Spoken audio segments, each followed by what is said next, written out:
घोंसले के भीतर दो नन्हे बच्चे चिंकू और पिंकू भूख के मारे बिलख रहे थे। मम्मा, भूख लगी है, क्या कुछ खाने को मिलेगा मम्मा? पेट में कुछ नहीं है मम्मा, कुछ ला दो ना। चिकी की आंखें भर आईं। हे भगवान, मैं क्या करूं? कैसे बताऊं कि बारिश शुरू हो गई है, लेकिन मेरे बच्चों का रोना मुझसे देखा नहीं जाता। भीगूंगी, गिरूंगी, चाहे जो हो, लेकिन इन्हें भूखा नहीं देख सकती। रुको मेरे लाल, मम्मा कुछ ले आएगी, चाहे जान ही क्यों ना चली जाए। परंतु एक बात याद रखना, जब तक मैं नहीं आऊं, घोंसले में से बाहर भी मत देखना। हाँ, बाहर भी मत निकलना, समझ गए ना?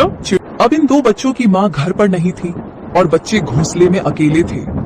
उनके लिए यह पहली बारिश थी जो उन्हें किसी अजूबे से कम नहीं लग रही थी।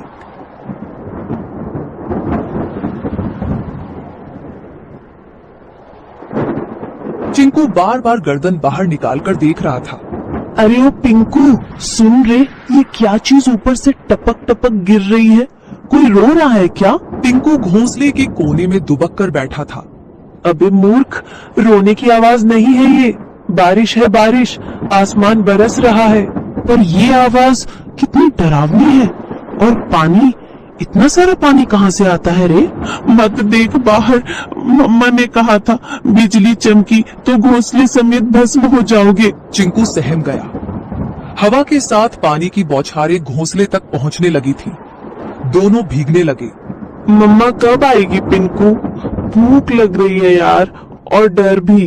पिंकू कुछ नहीं बोला, उसकी आंखों में चिंता थी। मम्मा ने कहा था कि अगर मैं देर से लौटूं तो घबराना मत, चुपचाप बैठे रहना, डर से बड़ा कोई शिकारी नहीं होता। चिड़िया खाना लेने के लिए चली जाती है। चिकी चिड़िया को जंगल में कुछ गेहूं मिले। उसने वो गेहूं को अपनी पतली टांगों से पकड़ा और तेज बारिश में फिर से बच्चों के पास लौटने की ठान ली। बारिश और हवा में अपना जोर दिखाना शुरू कर दिया था। उसे ना चाहते हुए भी एक पेड़ की डाल पर बैठना पड़ा। हे राम, बच्चे अकेले हैं, घोंसला खुला है और ये बारिश बढ़ती ही जा रही है। यदि बारिश थोड़ी सी भी कम हो तो मैं सीधी दौड़ती हुई उड़कर अपने बच्चों के पास पहुंच जाऊंगी। तभी बगल की डाली पर टोनी तोता फुर्र से आकर बैठा। अरे टुनी बहन, तू यहाँ क्या कर रही है इस तूफानी बारिश में? तुम्हें होश भी है कि बच्चे अकेले हैं? टोनी भाई, क्या करूं, उड़ नहीं पा रही, पंख गीले हो गए हैं। बहन, कल की बात बताऊं, मैं कबूतर बहन के घोंसले के पास से जा रहा था। क्या हुआ वहाँ?